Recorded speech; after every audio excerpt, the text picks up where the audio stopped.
way. Yeah, so it's saying something is happening.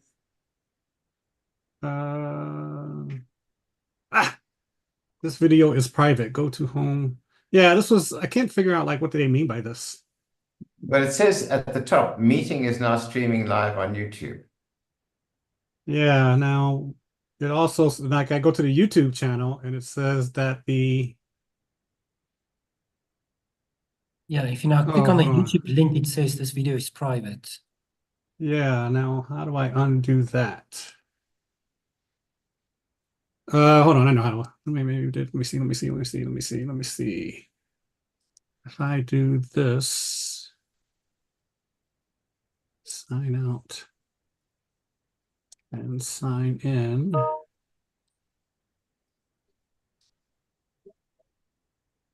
You're signed in. Oh. And I gotta clean out all the videos that are stored. So now what should be happening is live on YouTube. Oh, wow. So now if I do this, oh, it's working. Ha. So we have the ability we're going to record it and then we're going to live stream it on YouTube. Okay, fine. Thank you. Well done. Okie dokie. So now I should stop this. But your screen is no longer shared, Ali. Oh, it's no longer shared? No. Your screen should be shared. Must I do another? Should I reshare? Should I say maybe stop? I can see your screen, Eddie. I can see your screen. But you don't see the slide. I see your screen perfectly. Oh, okay. No, that's fine. All right. Okay, so now let me then do this.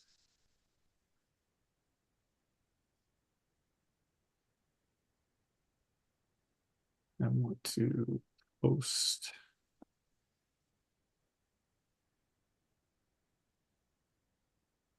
But I can't see screen. Where do you think that is? How many screens do you have? Computer screens do you have? One.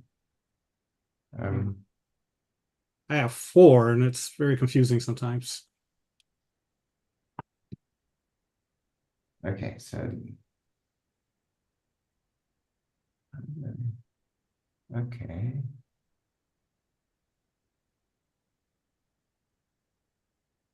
Okay, so now I have to do.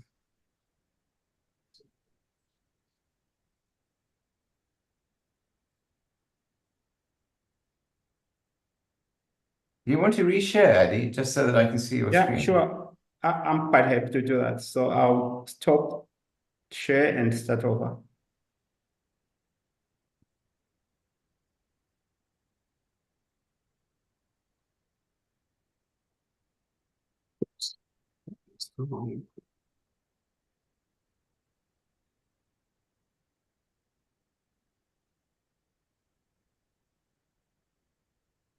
There we are. Now I can see it. Now you can. Okay. Yes. Yes.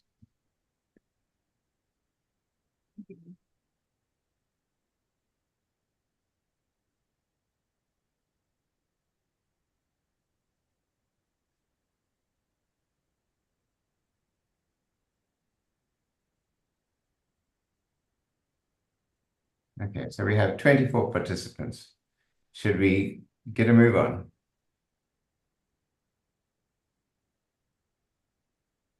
Okay. Good afternoon, everybody. Welcome to this meeting of the African Biophysical Society. And this afternoon, we're privileged to have Admiral Shonai from the University of Venda discuss HSP 70 with us, and from Plasmodium falciparum. Addy did his undergraduate degree at the National University in Zimbabwe, and then he worked for a bit, and then he went to Rhodes and he studied with Greg Blatch and did his PhD, and subsequently he was a lecturer at the University of Zululand, and finally now today, a professor in the University of Venda. So we look forward to you discussing your work on HSP72. Thank you, Adi. Thank you, Trevor, for the kind introductions. I hope everyone can hear me. Fine. Thank you. So I'm really privileged to take part in this presentation for the biophysics in Africa. I must say I have a lot to learn before I could actually become a biophysicist. So I'm very grateful that I'm associating with the right company in order for me to learn this field. I'm otherwise trained as a biochemist, and I've been working on protein. And I must say, I really appreciate biophysical insights that one gets on proteins.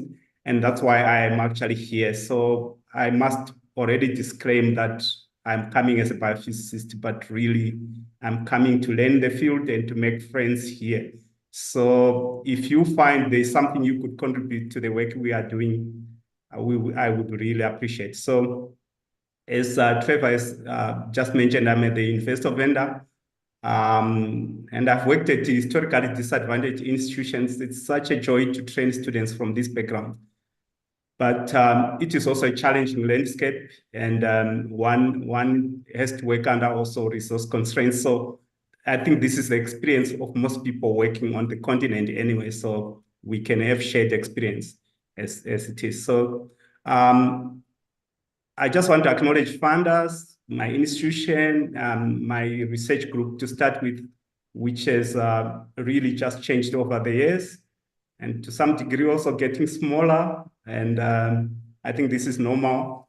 One gets to a point where you just realize perhaps I need to work with fewer people to do more, try and do more with less because of the resource constraints. But we work on heat shock proteins of malaria, and I just want to start by saying that malaria is a major killer still. And in 2021, we actually saw a jump from the 2020 records of about 12% in fatalities. This must have been due possibly to COVID-19 becoming a priority, while malaria actually was little attended to in terms of control. But what is also more worrying is the fact that we are seeing a resistance to first-line treatment, which is artemisinin combination therapies, which have been reported initially in Asia, but now are here on the continent. And we must bear in mind that 90% of malaria fatalities are registered in Africa. So when resistance begins to build around the first-line treatment, it is indeed a worrying phenomenon. And so we need to come up with alternative therapies, come up with effective control measures to curb this disease. The life cycle of this parasite, which is a protozoan species, is complex. So the vector that transmits this disease is Anopheles mosquitoes, which bring the parasite into the human through mosquito bites when they feed, and introduce this parasite in the human system, starting off in the liver cells, then rupture, leading to merozoites that are released, infecting red blood cells. It is at the red blood cell that this parasite manifests clinical features of the disease, which are associated with fevers. And then you find the parasite again going back in circulation through mosquito bites and so forth. So what is important for us, especially people that study protein, is to try to understand why a parasite that goes through these various physiological stages in the human host and in the parasite, in the vector, is able to survive, especially from a proteomic integrity point of view, because we know that proteins are very susceptible to temperature change, pH change, oxidative stress, which is associated with the disease, and drug pressure and immune response and so forth. So how does the parasite keep its proteome viable? Even to the point of manifesting drug resistance, which is a continued phenomenon associated with this parasite over the years. So if you can assume that this is room temperature, human host is about 37 degrees Celsius, and you see fever picking up to about 41 degrees Celsius. And we are interested to understand how these parasites can survive these adverse conditions in order to advance its mission. So proteins are produced in the cell, and they are made up of amino acids, and their arrangement influences protein fold.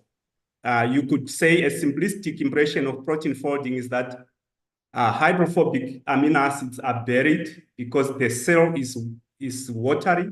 So you would expect hydrophobic residues to be at the core, while hydrophilic residues are exposed at the surface. And this is what one actually sees. For example, if you look at Finsen, when he described protein folding back in the 70s, it was based on this understanding that if you leave a protein by itself, it is going to fold based on a dictation of these amino acids. But we know that the cell is a crowded environment, which means that before a protein can fold, it often can actually be robbed up by other constituents of the cell, leading to unproductive outcomes, because you need these proteins to be doing their mission, and you don't want them to go through unproductive misfolding and aggregation. But the beauty is that sometimes we do treat protein to subject it to heat stress. For culinary purposes, here you can see aggregated egg protein, which is savory, if you may put it that way. But the undesirable side is that protein aggregates can also cause disease. For example, amyloids that are associated with Alzheimer's diseases, Parkinson's diseases, and so forth. We find protein aggregation, they manifesting disease, and there are several diseases, I think, running in several dozens of diseases that are linked to protein misfolding and aggregation. So Paulo, who gave a beautiful talk earlier on this series, and he gave me the encouragement that I could present my work here as well, because he works on HSP70 and he did a good job to introduce this protein for some of you that were there. And here is an impression of what he shared when he presented that when proteins actually get synthesized or occur within the cell, the target is that they attain a conformation that has minimum energy, which is function. But the truth is that they also go through various demands that lead to variable outcomes in terms of their orientation. So you find that not all of them attain the desired outcome.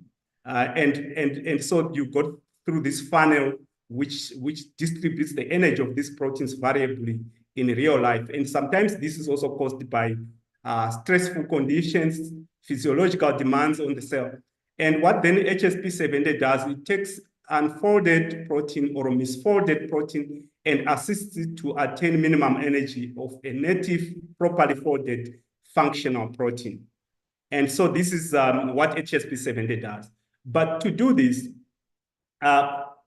it doesn't actively fold a protein as such.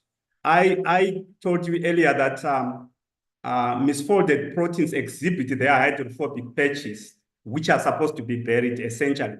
And HSP70 is able to detect this and binds to them in such a way that they are hidden from the crowded cellular environment, giving the protein a chance to fold.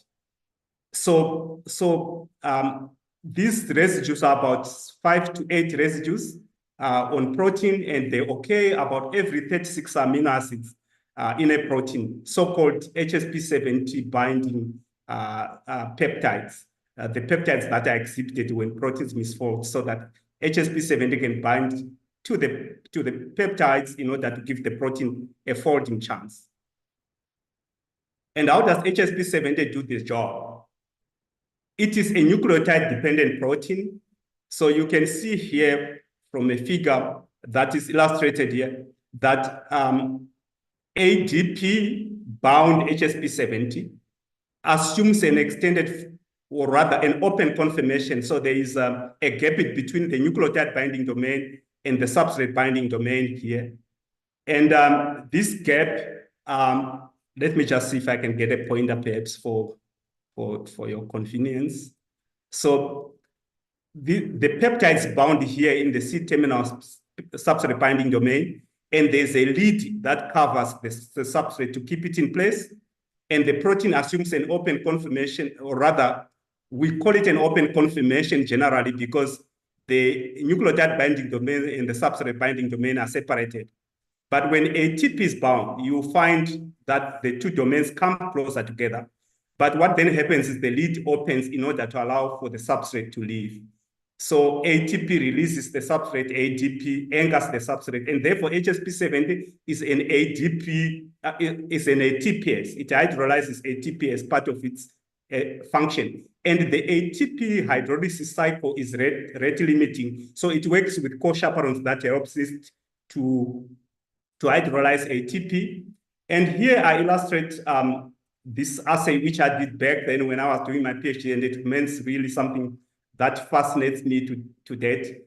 If you look at, so then at the time I wanted to demonstrate that this protein can actually bind to suppress protein aggregation. We have a protein that is aggregation prone, malate dehydrogenase. If you hit this protein, subjected to heat stress, it will aggregate, and you can pick that up using a spectrophotometer, and you can actually see a white precipitate over time.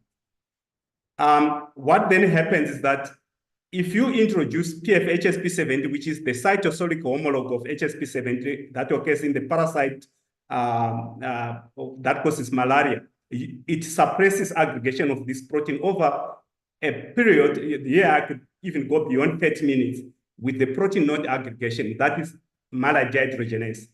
And the assumption of this assay, which we tested, is that PF-HSP71 itself doesn't aggregate under the conditions, which are about 48 degrees Celsius, because it's very stable up to about 60, 70 degrees.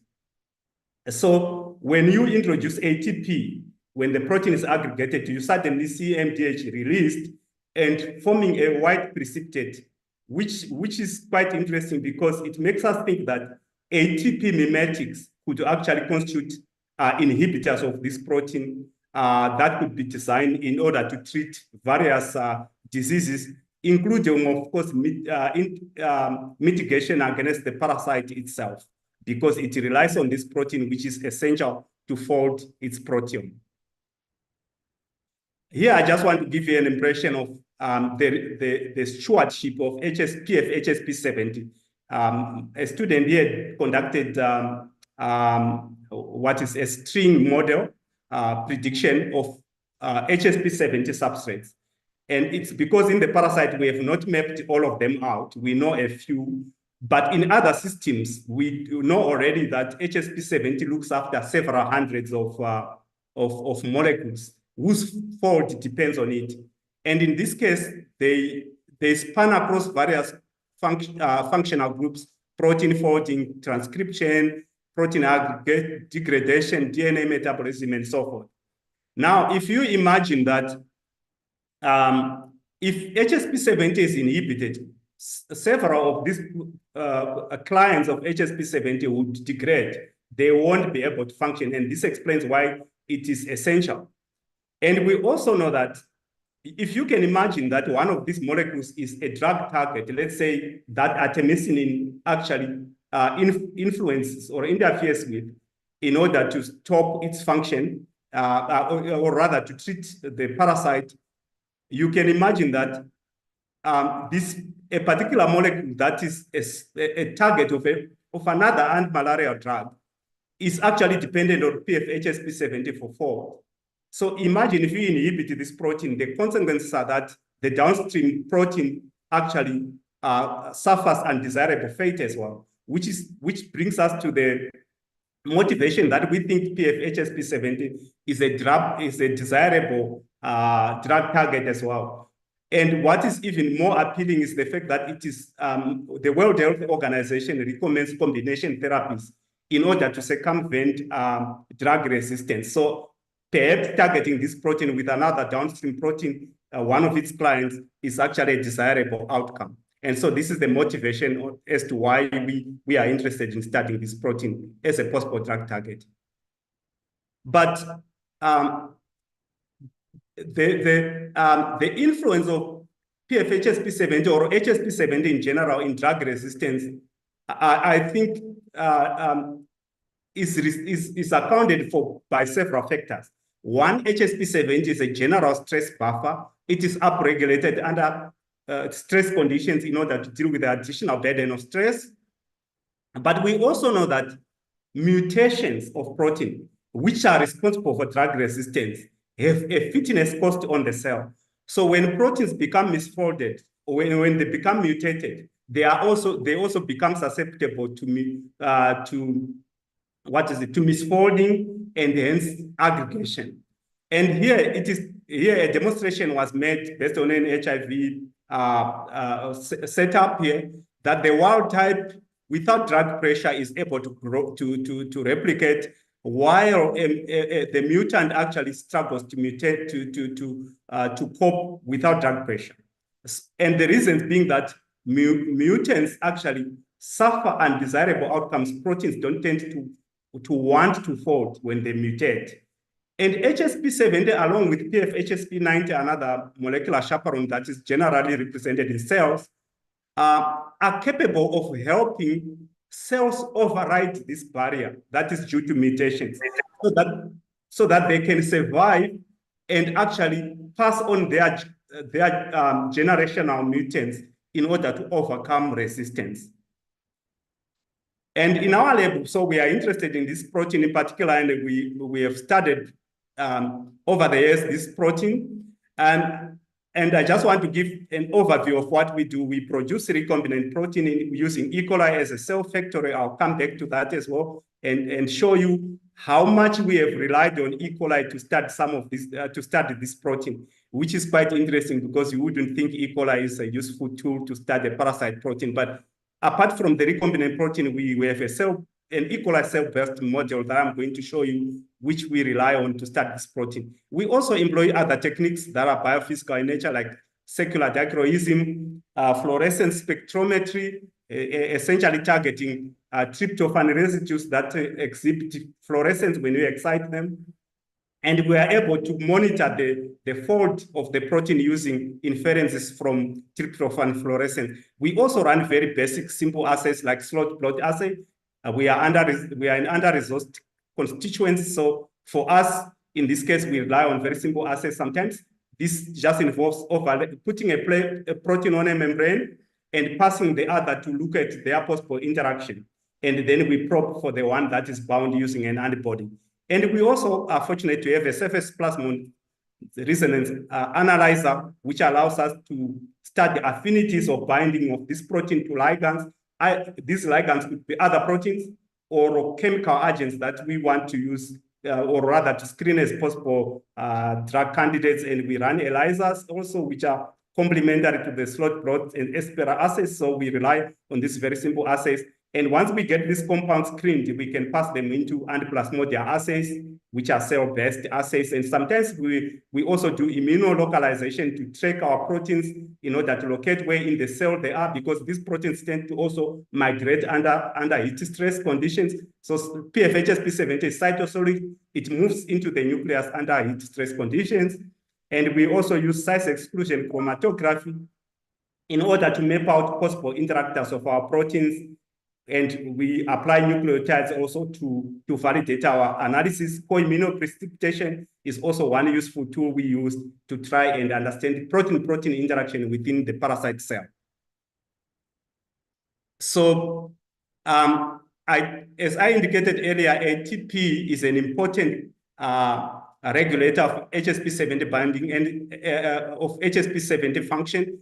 Here, because of our interest on PFHSP70 as a possible drug target, we were interested to compare it to the human HSP70, and we could identify residues that are predicted to be in contact with the PFHSP70 that are unique, that is, they are different from the human homologue. So of the two domains, the nucleotide binding domain and the C-terminal substrate binding domain, it is the AT-based domain that is generally highly conserved compared to the C-terminal substrate binding domain. Because as a drug target, PFHSP71 is generally disregarded as a possible drug target because of the fact that it's highly conserved. And so we are interested in the differences that this protein exhibits in parasite compared to the human system in order to target it. So here I also show you the C-terminal substrate binding domain. Residues that are important in peptide binding are in purple. And we can also see very much that there are some that are unique. And generally, the substrate binding domain is less conserved compared to this peptide binding, to the nucleotide binding domain. And here I'm just highlighting the GGMP repeat segments that are represented in PFHSP70, poorly represented in the human homolog process to it, and they don't exist in E. coli HSP70. We also call E. coli HSP70 DNK, so you bear with me as I refer to that as DNK because it is just a description of the E. coli homolog. Here, one thing that I want to highlight is the fact that these two domains are linked by a highly conserved linker segment, which gives the protein flexibility. You remember that it docks together and then it also opens. So the linker is very important for that function. And which means signals from the nucleotide binding domain are transmitted to the substrate binding domain and vice versa. So if you can imagine that the NBT is generally conserved, the substrate binding domain is a little more divergent. And you can imagine that the difference that are here within the C-terminals on transmitting the signals back when peptide is bound and so forth are actually amplified also even in the NBT. Although conserved, you see nucleotide binding will be influenced by the SBD dynamics and vice versa. So we think that the allosteric of this protein is a useful facilitator of functional specialization in spite of the general conservation of this protein. And one of the things that we have paid attention to is to ask the question, do we see differences between the proteome of the parasite and the human proteome? One of the distinctive features, because if HSP70 is looking after proteins, and we argue that the protein is specialized, surely there must also be a specialized proteome across the parasite compared to the human. And that's exactly what we see. 24% of the parasite proteome is generally asparagine-rich, or rather this residue N. And just to show you how rich it can be, this is PF adomate DC, a parasite, one of the parasite proteins I'll come back to later on. And we think that it's a substrate of PFHSP70. You look at how many N residues you see repeated, sometimes even running above 20, ordered sequentially like that. And so that's one feature that marks this proteome. And asparagine is generally associated with prions.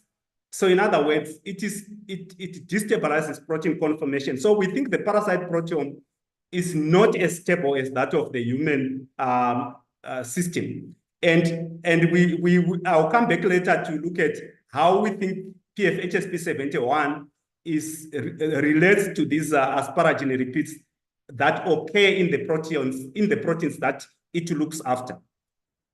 So one of the things that we did in order to facilitate study of this protein is to build a chimera or a protein that is fused, taking a segment of E. coli HSP70 or so-called DNK.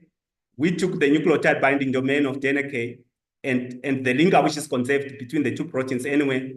Then we fused it to the C-terminal substrate binding domain of PFHSP70 to generate a chimera we call KPF, which we have relied very much on to gain insights on the functional specialization of this protein. So if you look at these two proteins, they share the same substrate binding domain and everything that comes with it, including the lead, which is characterized by the GGMP repeats, which are also present in this. This protein does not have the GGMP repeats, as I indicated earlier.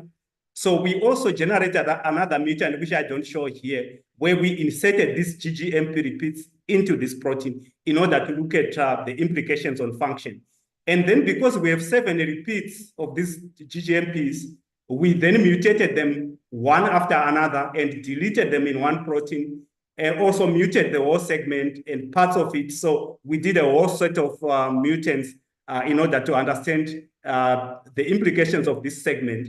The GGMP repeats are present basically in parasite proteins. So apicocomplex and species, including trypsonoma, I mean, the organism that causes sleeping sickness, in case I didn't pronounce that correctly. We generally call it TRIPS for convenience because I don't like the long name. But we also see that in those parasites of apicocomplex and species, including Plasmodia generally. So when we looked at these three proteins, we can see that DNAK, which is the E. coli one, PFHSP7, KPF, all of them are capable of suppressing aggregation of protein, MDH in vitro. So this would be the bar representing inclusion of DNAK to suppress aggregation. And the proteins have alpha helical fold, which is synonymous with these proteins, all of them, except that there are differences, which we appreciate because they are not the same proteins.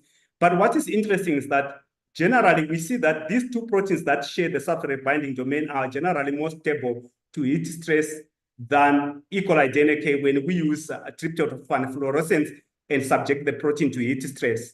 So we think that the substrate binding domain of PFHSP70 confers it with additional stability. And further, we then looked at how these proteins bind ATP, and you can see that DNAK, or the E. coli one, is less able to bind to ATP compared to PFHSP70 and its derivative KPF, which means the substrate binding domain, which is C-terminal, can still influence ATP binding within the nucleotide binding domain, despite its remote positioning because of the allosteric function of the protein. And we were also able to see that ADP, and in particular ATP, also modulate the conformation of these proteins differentially. So in other words, the presence of the substrate binding domain, which is different, is influencing again nucleotide binding as inferred here through tryptophan fluorescence analysis. And we could demonstrate that PFHSP70 and KPF are better ATP hydrolyzers compared to E. coli DNAK. And I'll come back to that as to why we think this is the case. Here we have a simple assay that I have alluded to earlier where we use E. coli. We rely on this assay a lot. It's a very simple assay. We make do with what we have. We have E. coli that has a deficiency for HSP70. So this E. coli cell cannot grow at high temperatures, above 40 degrees Celsius. It struggles to grow, but it can grow under low temperature conditions. But what we then did with these E. coli cells is that we supplemented the E. coli cell with HSP70 from Plasmodium falciparum, or rather the malaria HSP70. And at the beginning, we wanted to see if we could enhance production of malaria protein in E. coli by bringing the folding machinery from a similar species. If you don't have PFHSP70, look at the yield of this protein we get. But when we supplement PFHSP70 in the cells, we are able to harvest a whole lot more of the malarial cyclohydrolase protein, which means that folding of this protein correctly is important for production. And you need the HSP70 from Plasmodia to help with that. And we further then looked at the implications of this on the folded status of proteins of malaria origin we introduced in E. coli. So we then brought KPF, and I'm just summarizing here because I don't want to go into details. PFHSP70, E. coli DNAK, I don't want to confuse you with the details, but generally we could see that the product is folded variably depending on the chaperone system we introduced, whether it's DNAK from E. coli or KPF or PFHSP70. And we could validate this using size exclusion, chromatography, CT spectrometry. And indeed, we could show that the protein does benefit from KPF and PFHSP70 in terms of enzyme activity compared to E. coli DNAK, which promotes production of a protein which is not well folded and which is not very active. And I have shown you that the Plasmodia species have GGMP repeats, which are very strongly represented. We were interested in what is the influence of these proteins on the HSP70 function from Plasmodium compared to the human system, which doesn't have these GGMP repeats. So one of the things then we did was to look at mutating the GGMP repeats of PFHSP70 and its chimera, then introduce a GGMP repeat in DNAK. And what we see is that the GGMP is generally important for stability of the protein, that is PFHSP70. But when you introduce GGMP repeats in DNAK, you compromise the stability of this E. coli protein. So in other words, the GGMP repeats are good for PFHSP70. They are undesirable in DNAK, and perhaps explaining why they are not present in this protein, because we can see stability of the DNAK mutant becoming compromised. But PFHSP70 needs these GGMP repeats to stabilize it. And we could also demonstrate that DNAK, the E. coli protein, has poor ATPase activity compared to the wild-type PFHSP70 protein. When you mutate the GGMP repeats of PFHSP70, you lower or abrogate its ATPase activity. But when we look at the DNAK protein, if we introduce GGMP repeats, it becomes a better ATP hydrolyzer. And remember, these repeats are in the C-terminal substrate binding domain, but they are capable to influence ATP hydrolysis in the remote N-terminal region. So it shows that PFHSP70 is a protein that is very functionally versatile through its linker domain, linker segment. And I also just want to summarize this here, that in the interest of time, that we could also demonstrate that when you introduce the GGMP mutations in PFHSP70, it becomes less capable of suppressing aggregation of a protein in vitro. And this is replicated through its chimera, which is also now not able to support E. coli growth at higher temperatures. This is an E. coli with a native HSP70 that is not very functional. So it dies at high temperature. But when you put PFHSP70, you are able to restore function of those cells. And so we can use that to study our proteins, and by mutating it and so forth, to understand the functional implications of its structural features. And PFHSP70, again, with KPF, its chimera, is able to bind peptides in vitro. And here we have a peptide that is a non-HSP70 substrate.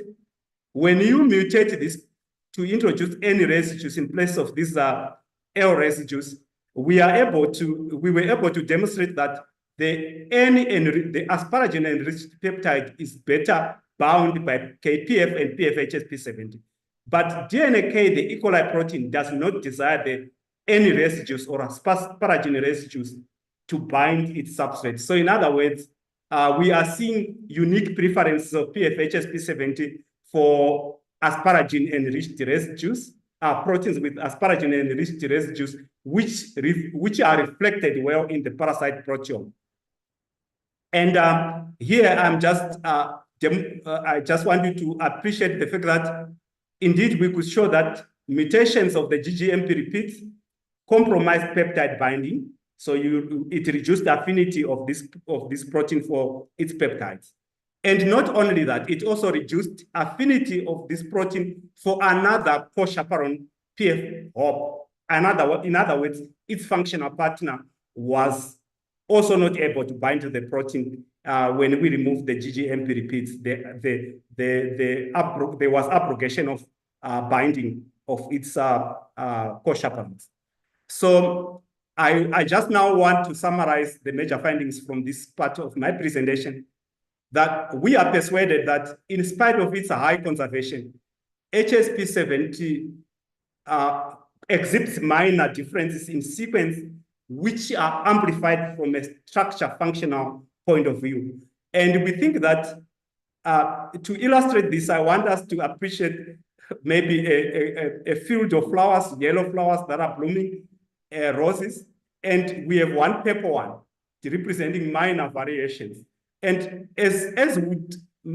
as this unique color of this flower also makes it unique, so is the implications of minor sequence variation of these proteins on their conformation and function. So in other words, minor sequence variation, but huge functional implications on the proteins. And we also know that HSP70 works with several clients. Apart from its substrate, it also works with co-chaperones. And because these proteins are different across species, in other words, its clients are different, it introduces a multiplier effect. Because whereas we tend to study proteins in isolation, when they are functioning, they are engaged to other molecules. So which partners influence their conformation in turn. So we think the varied distribution of these partners is responsible for influencing the function, the already unique features that we see in these proteins. And I earlier indicated that we think that ATP mimetics could be effective inhibitors of this protein. And so we did follow-up studies, and here I just show you some of the papers we have published that are based on small molecule inhibitors that we have established that inhibit this protein and which also exhibit antiplasmodial activity or potential antimalarial function. And I just want to highlight something here that PF-HSP70 relies on other proteins that cooperate with it. And what we notice here is that the protein, when you subject the protein to inhibitors that bind to it, it is able to shake off its interactors.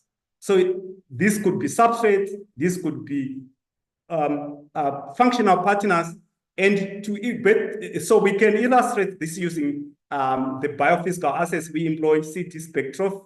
Here we use the CT spectrometry and intrinsic fluorescence, as well as SPR to validate that the partners are actually shadow. And you could, in other words, summarize the implications of inhibiting HSP70 as we do a tree shaker. When you want to harvest the fruit, that you shake a remote part of the protein and you find the fruit falling off. And the same way, the same fate is met with HSP70 clients when you inhibit it. And the implications are that these clients then become degraded and non-functional, which explains why this protein is essential. And just so that I convince you that I'm interested in biophysics, because as a biochemist, I really want to learn biophysics.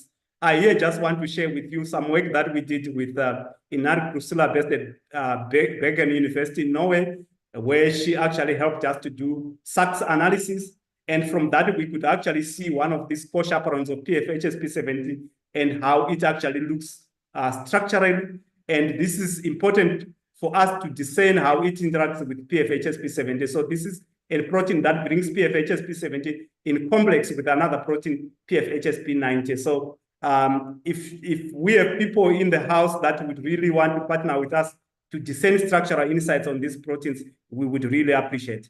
And here I want to probably just share with you my last slide on work we did, which is really just divergent from the work that I'm presenting, but it's something that overlaps a little bit with the work that we are interested in. So I was then at the University of Venda at the time, and one of the colleagues, Nerish Reva Prasad, who was based in chemistry, was producing nanoparticles. So I was starting out my career, and I was interested to see how these nanoparticles would influence proteins.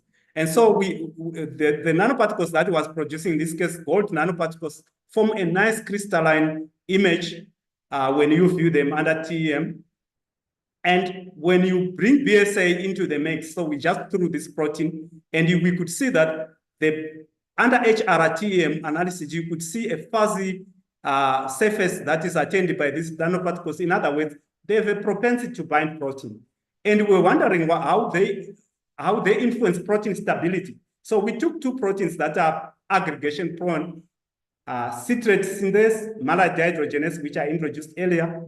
And we could show that if you don't have these particles, the protein, which we hit in this case, become aggregated. It becomes it goes into the pellet fraction. When we introduce these nanoparticles, we were able to get some of the protein retained within the soluble fraction. And the same would go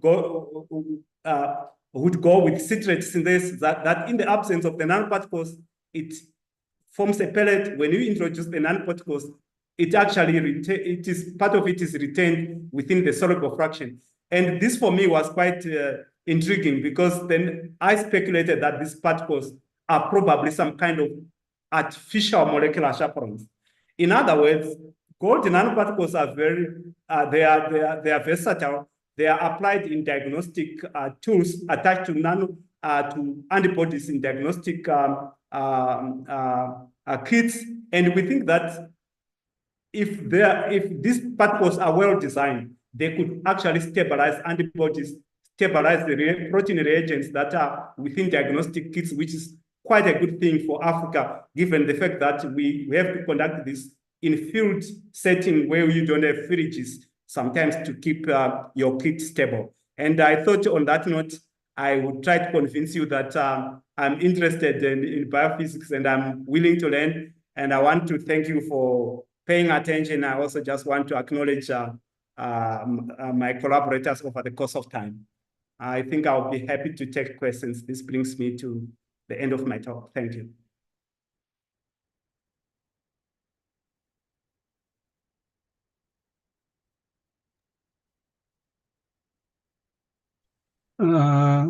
Is Trevor still here? I was speaking, actually. Oh, yeah, you were muted. Okay, now I'm back again. Okay, so thank you very much, Adi. That was a very interesting talk. I was wondering while you were talking about whether you had a mental model of how the HSP70 actually worked. How does it fold the proteins? What does it interact with? What is the meaning of the GGMP repeat?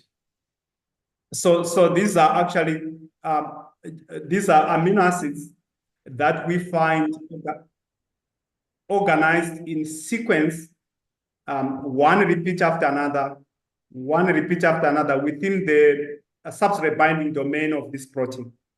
And these repeats are especially represented in HSP70s from apicocomplexan species.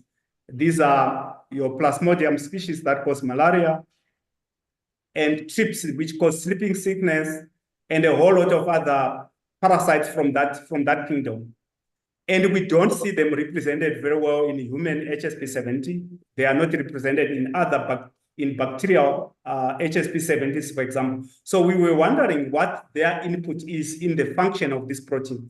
And I must highlight the fact that PFHSP70 is a better hydrolyzer of ATP compared to the human protein. It is also a better folding machine compared to the human protein. And so we wanted to unlock the features of this protein that are responsible for its uniqueness. And one of those are those GGMP repeats. I don't know if I've addressed the question. To some extent. So the end point is that it still remains a mystery as to how the HSP70 actually does fold the proteins. Is that true? No, we know something about how it folds proteins. So it could actually be argued that HSP70 doesn't fold protein actively, because proteins have information on how to fold within their amino acid sequence. But what we know is in the cell, because of the crowded nature of the protein. So this is how proteins fold when they come off the ribosome, for example.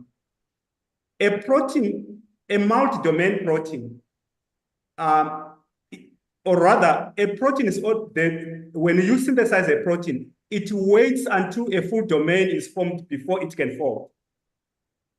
So HSP70 looks after those nascent peptides, bury them, hide them from the crowded cellular environment until the full domain is released, which then can fold without the interference of the cell. And if you imagine when the protein actually also gets, later on in its life cycle, get misfolded, it will exhibit hydrophobic patches, which HSP70 must come to bury again in order for that protein to recover fold. So HSP70, you could say it is a shield that keep proteins away from the crowded, the mating crowd, if I may put it that way, in order for them to find their fold again.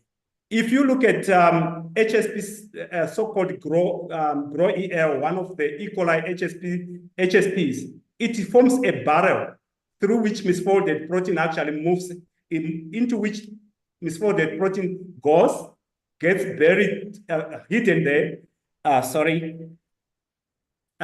gets hidden there until it finds its fold again. So HSPs generally shield proteins to give them a chance to fold because the information for protein folding is embedded within their sequence anyway. Okay, thanks very much, Adi. Does anybody want to ask Adi a question?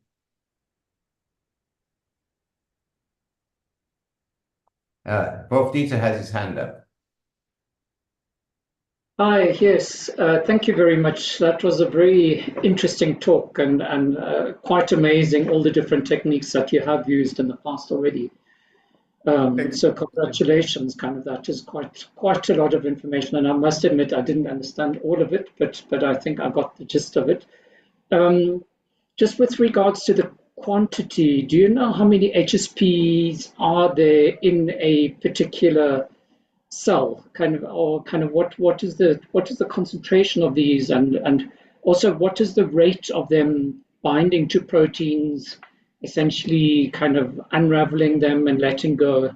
Because I mean, it's not the point of just consuming ATP for the sake of consuming ATP. It's to restore those particular proteins. And so how effective is it? I mean, it seems quite effective. You had some details that showed that it was quite effective, but have we got any numbers to that in a particular cell, or the rate of it? Thank you for a very interesting question. So in Plasmodium falciparum, we have 6 HSP70s, for example, but we also have an expanded HSP40 complement. HSP40s they assist HSP70 hydrolyze ATP. So because otherwise ATP hydrolysis is rate limiting. So, and apart from that, HSP40s deliver substrate to HSP70. So they are more alert to protein misfolding, and they'll bind the protein and deliver it to HSP70 for hydrolysis as they stimulate the protein to also, the chaperone to also hydrolyze ATP. So they do two functions: deliver the substrate, stimulate ATP hydrolysis. So they are more distributed in general in the cell, the HSP40s. And in Plasmodium falciparum, I stand corrected, I think there are about 49 of those, the HSP40s. Now the six HSP70s of Plasmodium falciparum are distributed within the organelles. This is a unicellular protozoan, but a eukaryote. So it would have your mitochondrion, ER, and so forth. And I must say that here I limit HSP70 to a folding machine, but I think Paolo did a good job for those that attended to show that it is a motor. It is able to also pull proteins into organelles of the cell. And because HSP70 looks after proteins in extended form as well before they fold, it can also escort them to their final destination when they are trafficking, so that they are not interfered with along the way. And that way it keeps them in extended form until they find fold at their destination. At least that is our thinking. So these proteins are essential. So essentially they sustain the parasite life cycle. In human, we have about 13 HSP70s. If I'm not mistaken, there could be more. But we were interested to look at the closest to homologue to Plasmodium falciparum system in order to delineate their functional features. And I must say that I also think that the cost of these cells in their organisms varies across species.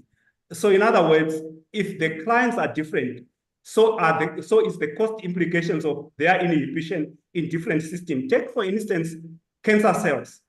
HSP90, which is for a long time an anti-cancer drug target, is a huge cost to inhibit it in cancer cells compared to normal cells because of the varied clientele base of the HSP90 clients. That is the HSP90 clients in normal and cancer cells. Thank you. I hope I've answered the question. Yeah, kind of. Thanks. Okay. Does anybody else have any questions? I had one quick question, maybe two. Okay, go ahead, Lawrence. First, where was the SACS work done? What do you know if it was in lab or at a synchrotron? So it was done. Inarkusula, our collaborator, actually coordinated that through the French. I think it was done in France through the European synchrotron network. Okay. And so what we just did was to provide the protein, and my student was also there. So we managed to do this through NRF support equipment travel grant from the National Foundation of South Africa. So it was done, I think, in France. Right, probably ESRF. So let me ask another question about the biochemistry itself. So we have this HSP protein that's, I guess, a chaperone of some sort. So have you thought about a therapeutic that would prevent the proteins from aggregating? And if they misaggregate it, what happens to the cell? And is this an appropriate therapeutic? Yeah, so in other words, the aggregation of HSP70. Yes. So aggregation of HSP70 would be unhelpful to the cell, definitely. In the same way that its conformation is modulated by inhibitors to make it non-functional, as I showed earlier. So, but to the advantage of most cellular systems, HSP70 is generally highly stable. So I didn't show you some of the data we have conducted, but generally this protein is able to keep conformational fold up to about 80 degrees Celsius, very stable proteins. Because if you can imagine, these proteins are supposed to buffer other proteins against stress.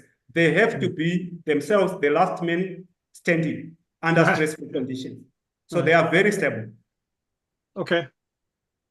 Thank you. Thank you for the question. Yes. Okay. Can I ask a couple of questions? Maybe one or two actually. Thank you very much for your presentation. Is that Emmanuel? Yeah, that's Emmanuel. Hi, Emmanuel. Hi, Trevor. My first question is the HSPC70. It's an essential target in humans, right? Have you looked into the mosquitoes? Targeting this also in the mosquito perspective. Is it also essential in the mosquito? That's a good question. To be honest, I think if you are working on mosquitoes, it would be nice to try and see if we can investigate that.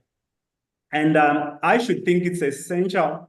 The only caution that I can present is that I don't know how many HSP70s are in the mosquito, are represented in the mosquito, because then what also happens is that if these proteins occur within the same system, you also see that when you inhibit one, they can also substitute for another. In other words, augment for one another's function. So they tend to be upregulated variably when one is inhibited. Or let's say if you inhibit HSP90, you might see HSP70 upregulation in order to handle the additional stress. They don't necessarily do the same, but they also have overlapping substrates.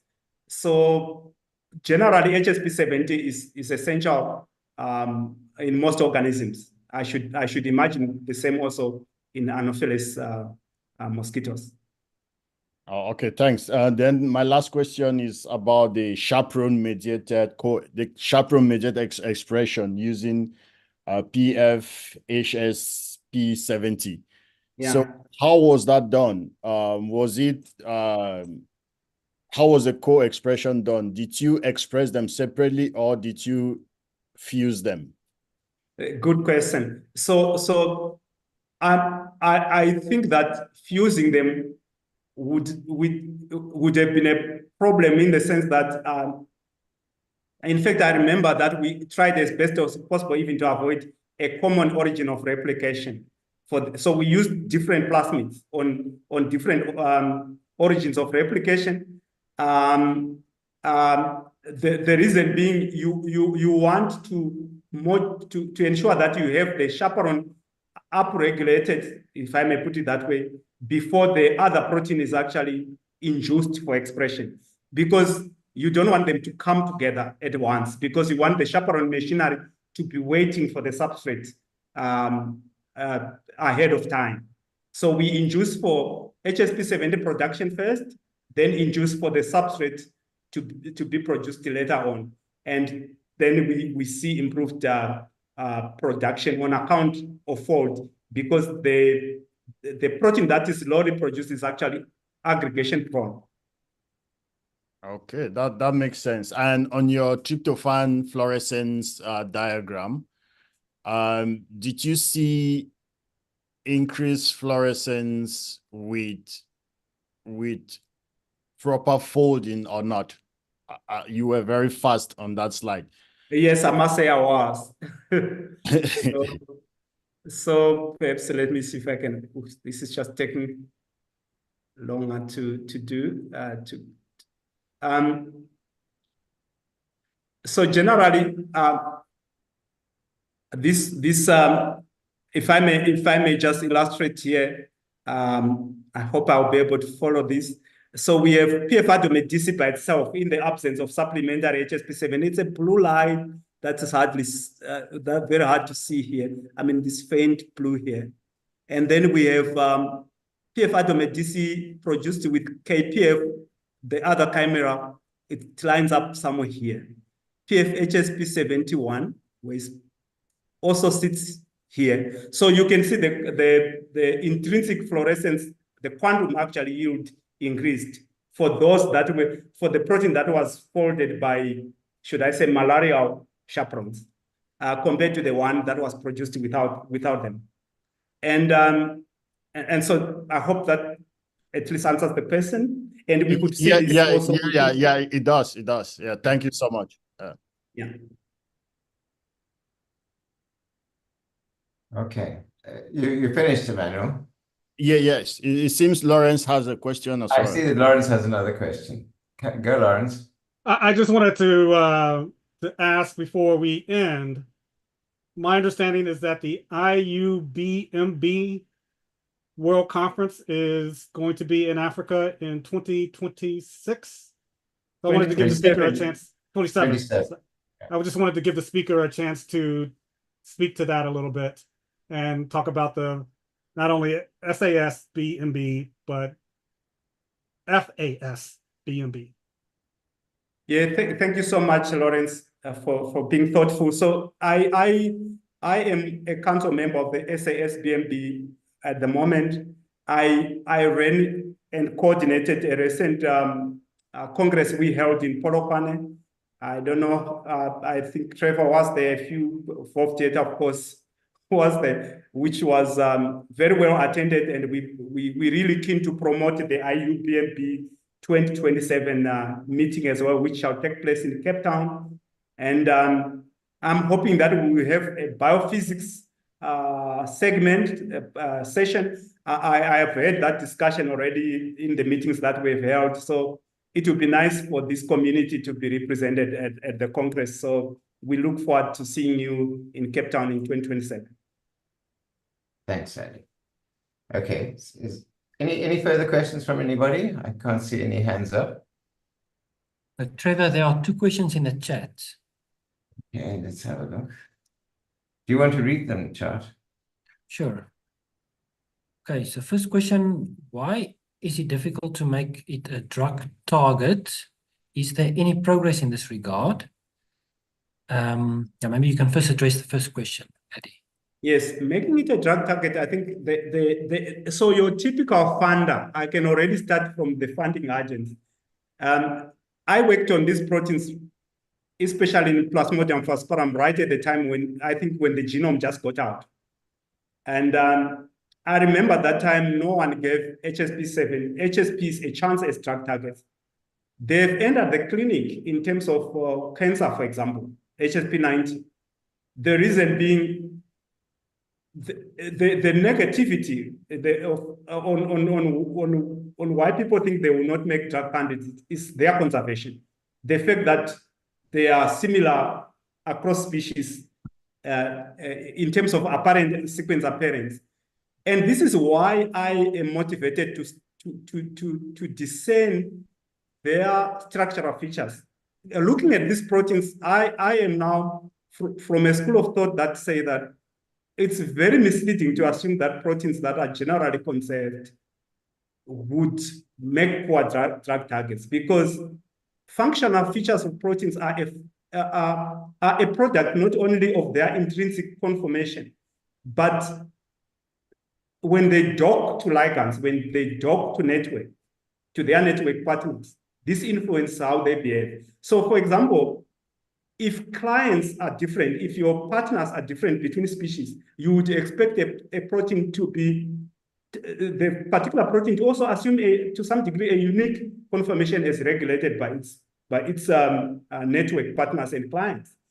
And in this case, this is what we see with HSP70. And already I could demonstrate that the substrate binding domain of this protein is less conserved. And the signal, because this protein is allosteric, the signal transmitted from the substrate binding domain to the N-terminal nucleotide binding domain is unique across species of these proteins because of those dynamic events. So in other words, I think we need to look, and I'm sure people working on in silico work have picked up that it's better to look at dynamic events than just events in situ. And I think these are some of the insights we need to continue to learn from. Let's start proteins as functionally dynamic molecules. Thank you, Eddie. And let's then end with this second question in the chat. So what was the exact effect of the gold nanoparticles on HSP70, and what can we learn from that?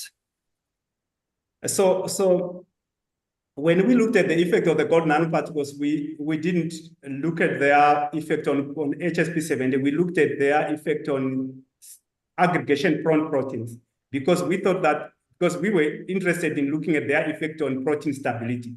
HSP70 is already a very stable protein. So our model was, the model proteins we used were citrate synthase and malate dehydrogenase, which we can heat at 48 degrees Celsius and the aggregate. And when we put in the nanoparticles, we are able to retain the proteins in soluble fraction. And because we don't have the other tools to see beyond that, we just limited to a simple aggregation profile. Okay, thanks, Adi. Thank you very much. There's a hint from Paul. Yeah, sorry. Okay, I think with that, we'll close the meeting. Thank you very much, Adi, for a very, very interesting presentation. I really enjoyed it. And I think everybody from the questions you can see engaged quite well with the topic. So thanks again, and thanks for everybody for coming. And thanks. Thank you so much, everyone, and Charles and Trevor, for the opportunity to present. I must say, I'm actually impressed by the interest shown in the work that we do. So we really appreciate and hope we will be able to collaborate with some of you.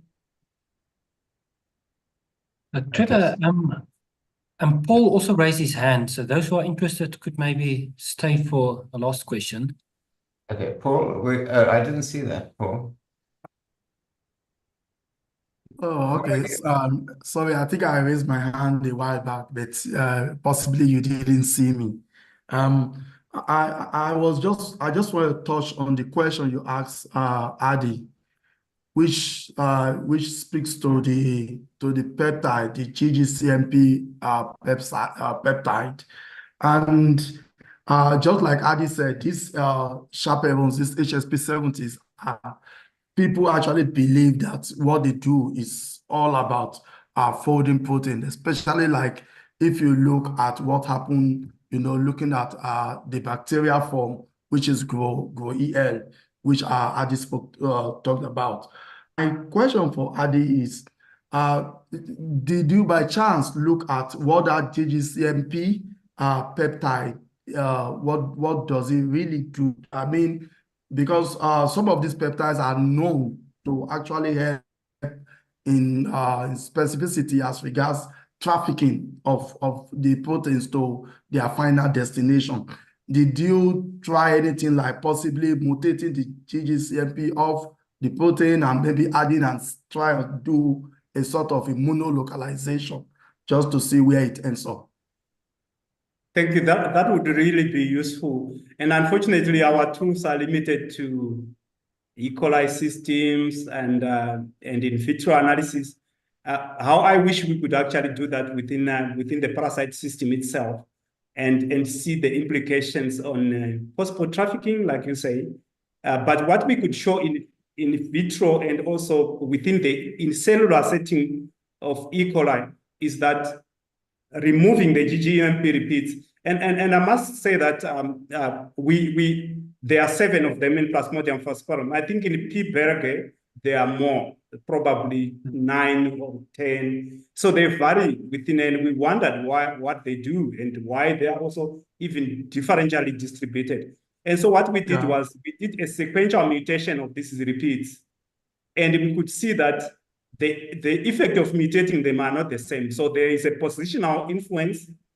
And when you delete or mutate the whole segment, then you actually also see a more enhanced signal. And this is with respect to loss of substrate binding capability, loss of co-chaperone binding.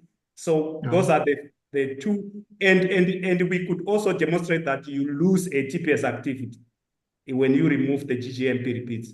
So, and which is quite interesting because they are located in the C-terminal substrate binding domain, but they are able to influence ATP hydrolysis, which is largely an event that occurs within the NBD. So I don't know if that answers that. Yeah, it does. Yeah, thanks. Okay, thank you. Last night, I was contacted by Dirk Opperman, and he said that Alice Brink wanted to talk to you. Alice, are you there? No, she's not. Okay. Hi, Trevor. Yes, I am. Let me rather email. Let me rather email, and then I'll have the discussion later. Okay, that's fine. Thanks very much. Okay, so here we have an example of how these things are tying people together. Okay, so thank you very much for attending, and goodbye, everybody. Thank you, everyone. Thanks. We'll see everyone next month.